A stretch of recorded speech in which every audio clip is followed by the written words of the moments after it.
disait chez nous, la drôle de guerre, la vraie, dans toute son horreur, commença pour la France le 10 mai 1940.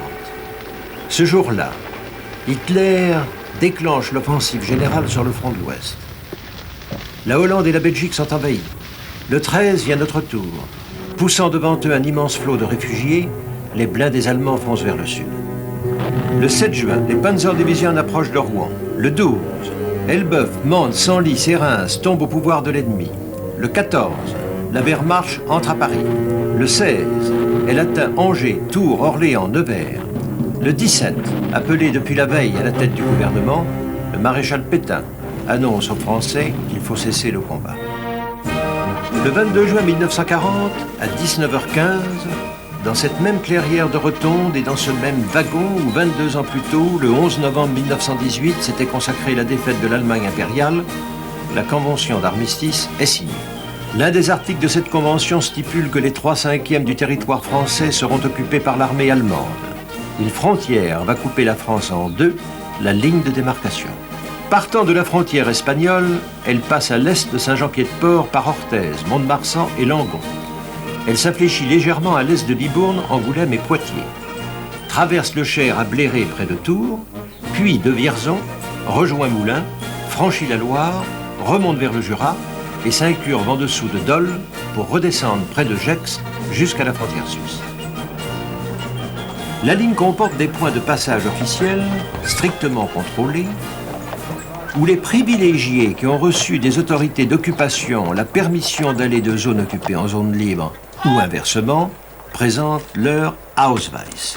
Bien entendu, cet Ausweis, ou laissez-passer, ne s'obtient qu'au prix de multiples démarches et d'interminables attentes, et encore dans des cas bien déterminés, présentant un caractère d'urgence.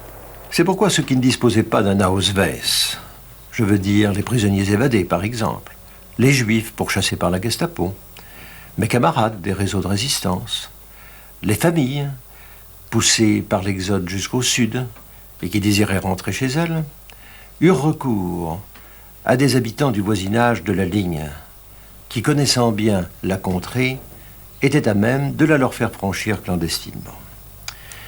Il y eut des gens à profiter des circonstances pour en faire un commerce fructueux, allant parfois jusqu'au vol, ou même jusqu'à l'assassinat. Ceux-là n'ont pas droit au titre de passeurs.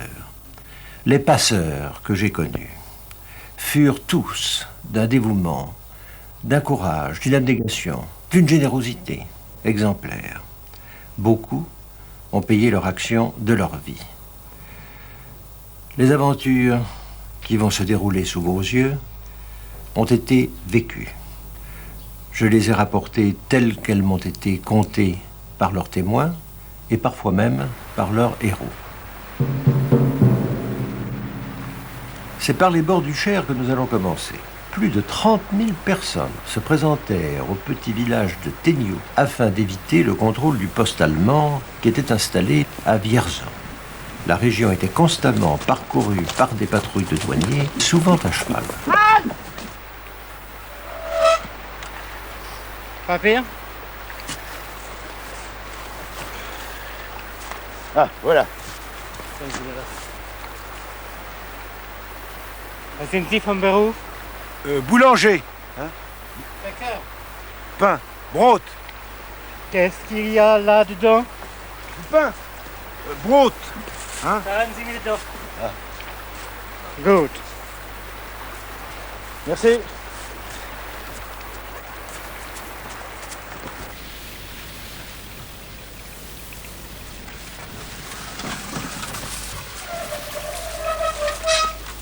Oh!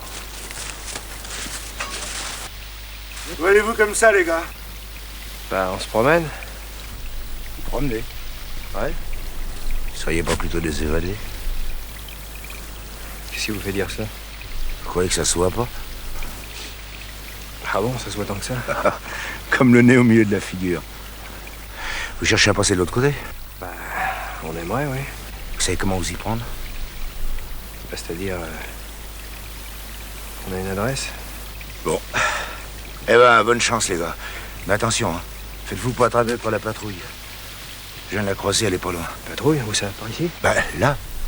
Alors, si jamais vous entendez un bruit de chevaux, vous planquez dans un fossé ou dans les... Hein? Ouais, mais dites, c'est embêtant ça parce que. Quoi? On a justement deux copains à nous qui sont en avant. Je les ai pas vus. Vous pouvez aller voir? Bah, écoutez, planquez-vous, hein. Moi, je vais essayer Ah, d'accord. de les prévenir. Oui. Ok.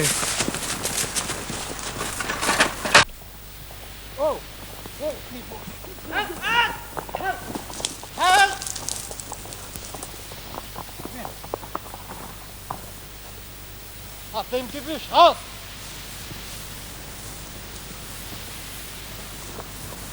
Kommen Sie her, auf den Weg hierher. Der andere da. Oh, merde.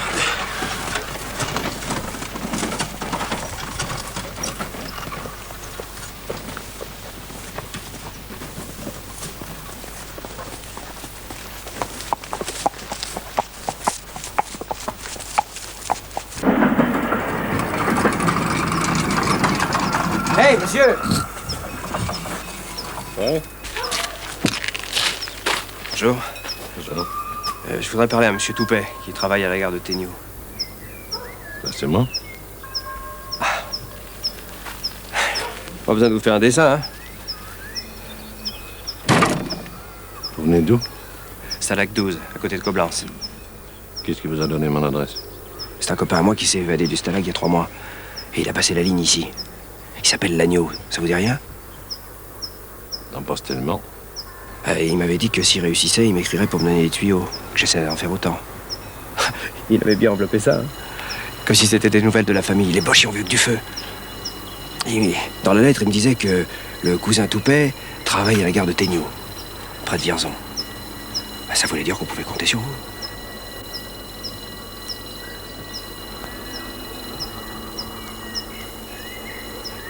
Vous allez pas nous laisser tomber.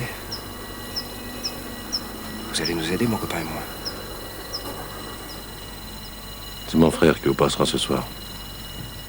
En attendant, venez. Je vais vous cacher dans la lampisterie.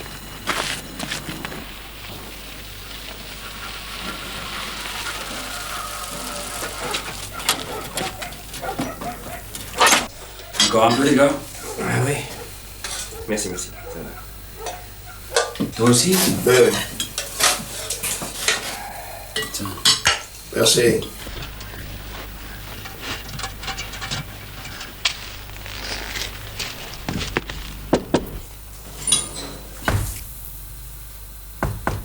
Ne vous inquiétez pas, c'est le boulanger.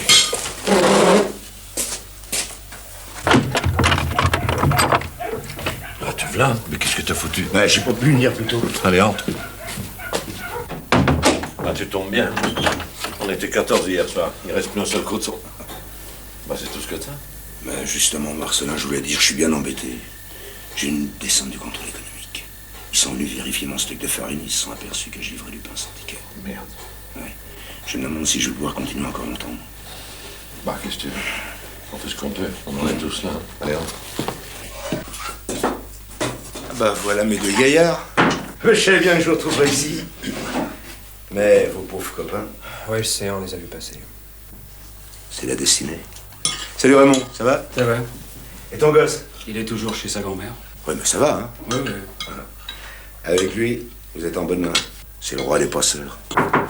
Qu'est-ce que c'est? On t'a pas suivi? Je n'ai personne. Raymond, cache-les dans la remise derrière, en vitesse. Vite, vite, allez. Toi, assieds-toi, fais comme si tu mangeais.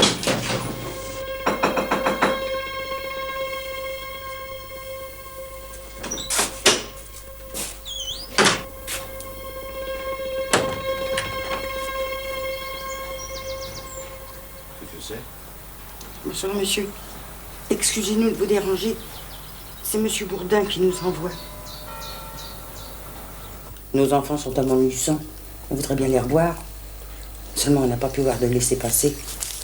Alors on s'est dit, tant pis, on va tenter le tout pour le tout. On a pris le train. On est venu à Vierzon.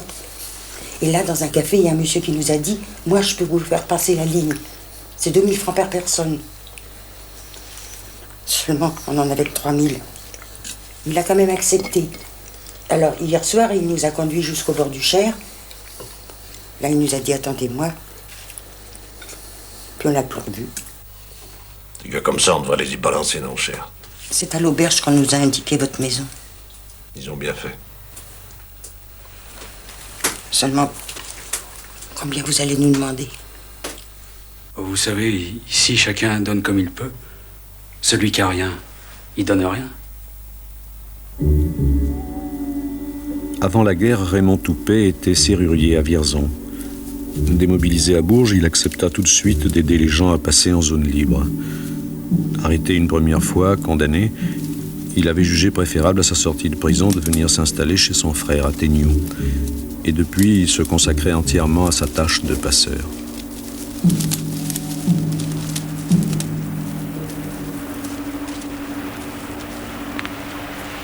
C'est là. Il n'y a pas de barque? Tu crois pas que je vais la laisser à la mer quand je débauche la voie, non? Elle est noyée dans ce creux. Vous allez m'aider à la tirer.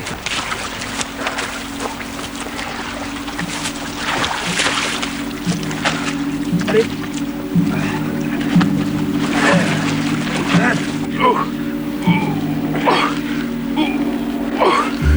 Allez.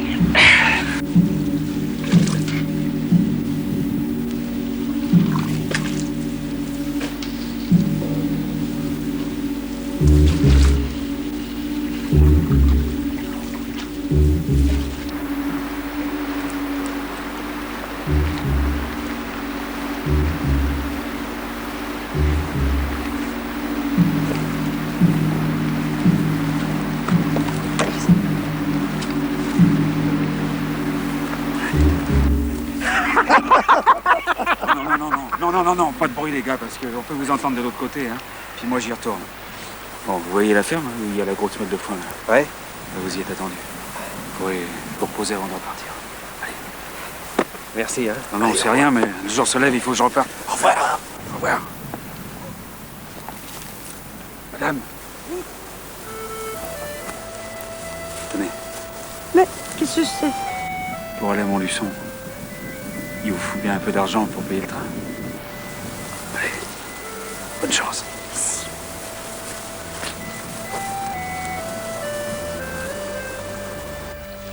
Les choses ne se passaient pas toujours aussi bien. Il y eut quelques chaudes alertes, mais enfin rien de grave, tout au moins jusqu'en 41.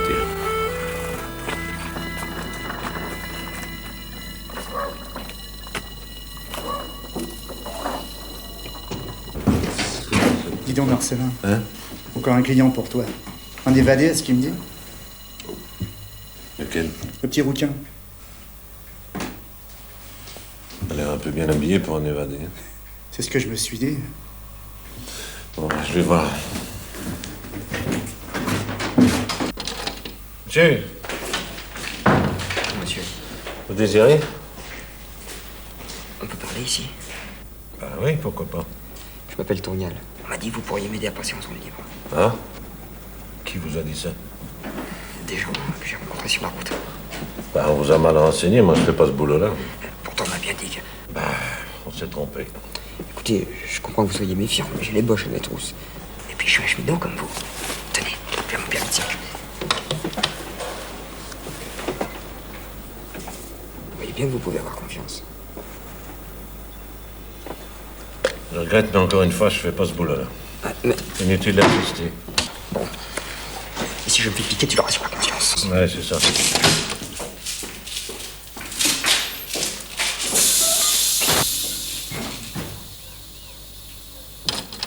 Marcel? Oh, je fais un saut à la maison, hein, je reviens.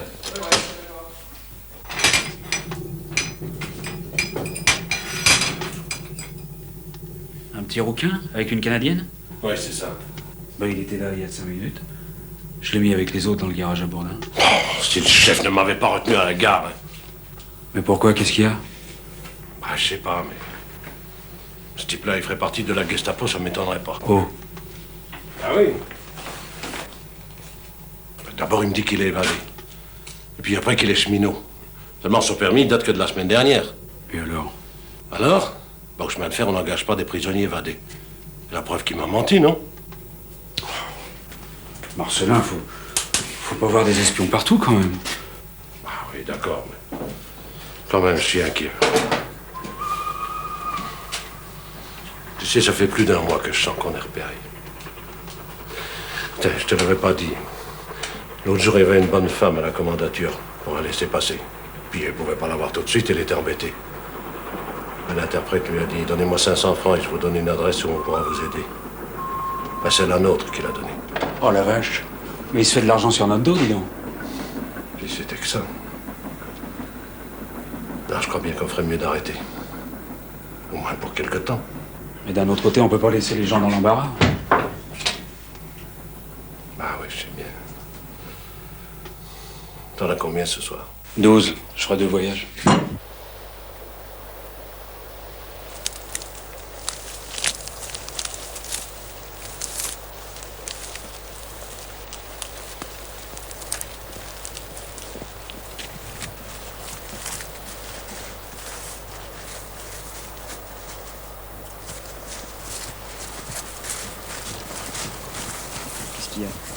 Moi, je croyais avoir entendu du bruit. C'est lui, Raymond Toupet!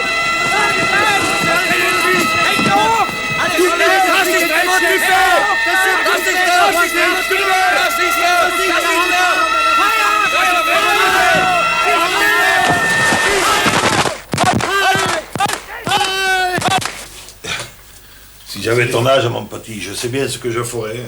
La zone de libre, je la traverserai vite. Je passerai en Espagne, et puis de là en Angleterre, et je continuerai à me battre contre les Boches. J'ai pas raison? C'est peut-être ce que tu comptes faire, non? Bah non, je vais me planquer chez mon oncle. La jeunesse d'aujourd'hui. Odio, il n'arrive pas vite, votre frère, hein? Il va pas tarder à arriver. Oui, mais il devrait déjà être là.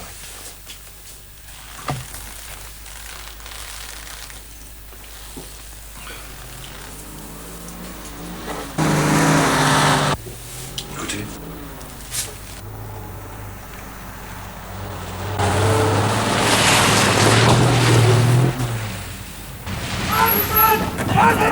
Oh, sortez pas de là. Que personne ne bouge! Police allemande. Les mains sur la tête. Sur la tête, tu dis! Pedro, c'est les mains sur la tête. Aus hier! Aufpassen! Flucht! Hände hoch! Alles aus! Ja, vorwärts! Schneller! Wollen nicht übernachten! Auf den Karren! Voilà Marcelin Toupet. Alors, monsieur Toupet, vous faites le passeur avec votre frère. Où est votre frère? Quoi? Vous l'avez pas eu? Réponds! Ça répondre, dit. Nous savons qu'il se cache par ici. Il est revenu par ici. Dis, tu vas dire où est ton frère, dis. Tu vas dire où est ton frère, dis, saloperie. Tu vas dire où est ton frère, dis. Durchsuch den Speicher! Es ist abgeschlossen hier.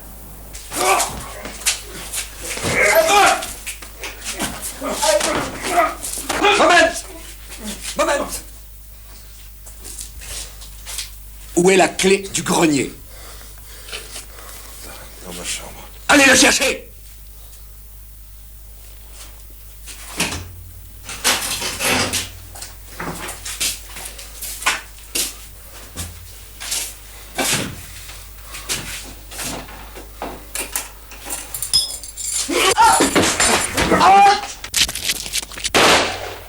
Arrêtez-le!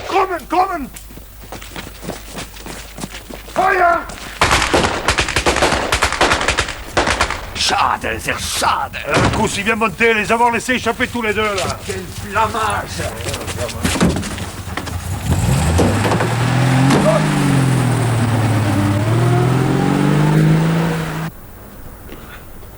Une heure plus tard, il était en zone libre et il frappait à la porte de son ami Dupuis.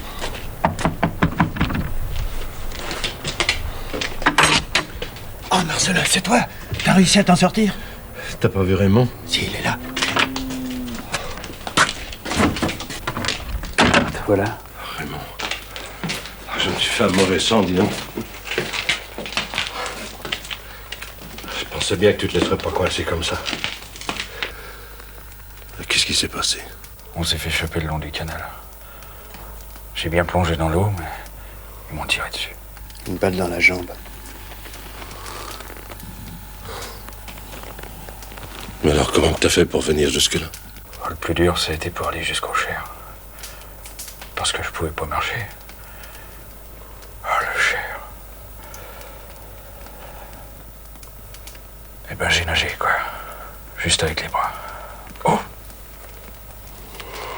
Ouais, ça te fait mal? Non, c'est rien. Le docteur Chézy lui a fait un pansement, mais il a dit que demain, il faudrait l'emmener à l'hôpital. Et les autres à la maison, ils ont tous été pris aussi? Ouais. Oh, c'est de ma faute. J'ai pas été assez méfiant. Mais non, t'as rien à te reprocher, va. On a fait ce qu'on a pu. Bien entendu, les deux frères ne revinrent plus à Tenniou. La Gestapo avait mis leur tête à prix, 100 000 francs, une somme considérable pour l'époque, et a posé une affiche sur la porte de leur maison afin que nul ne l'ignore. Les chèvres souffraient-elles aussi des restrictions ou sont-elles friandes de papier? Toujours est-il que l'une en fit ses délices. Les Allemands ne voulurent jamais admettre cette version des faits et mirent en demeure le maire du pays de faire assurer la garde de la maison jour et nuit. 2 Français, je vais ici, pour la garde, jour et nuit. Mais où je vais les prendre? Il n'y a plus personne dans le village. Je m'en fous. Monter la garde pour des chèvres. Putain de guerre. On aura tout vu.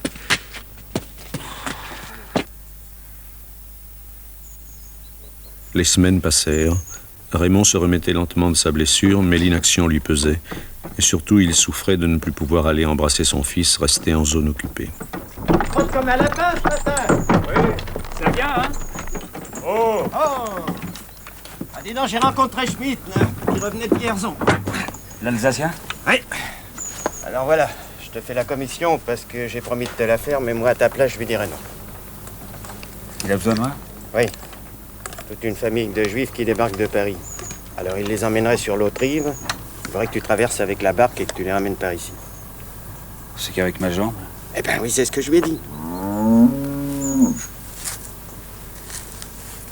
Remarque d'un autre côté, s'il a besoin de moi...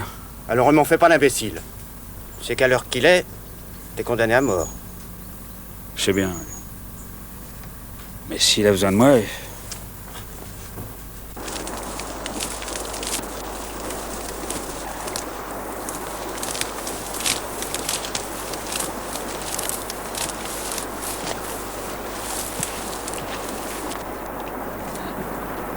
Attention, maintenant c'est la rivière, faut pas faire de bruit.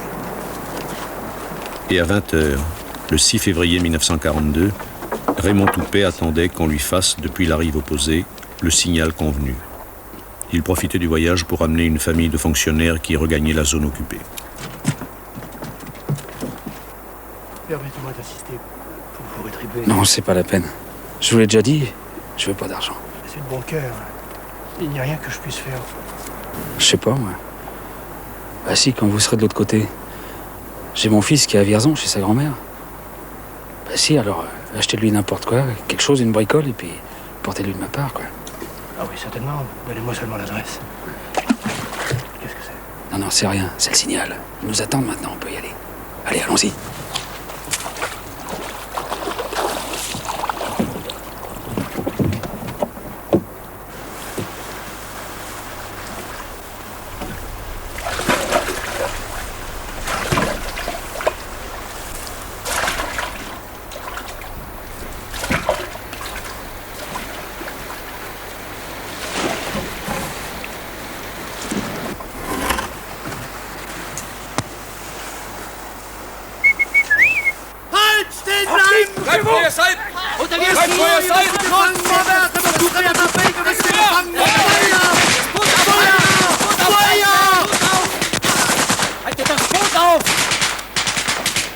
Entraînée par le courant, la barque alla s'échouer sur l'autre rive, en zone libre.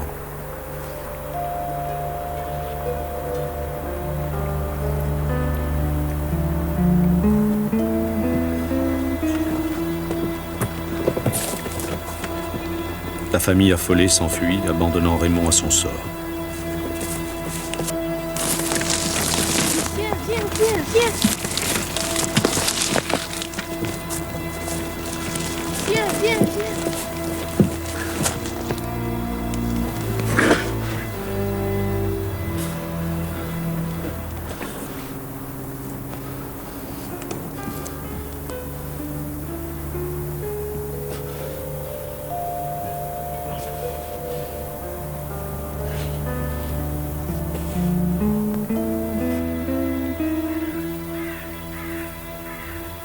On le découvrit aux premières lueurs de l'aube, et l'on put constater qu'en dépit de la température glaciale qui sévissait, son corps était encore chaud.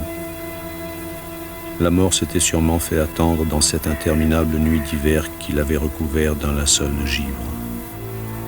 Grands ouverts, ses yeux bleus fixaient le ciel.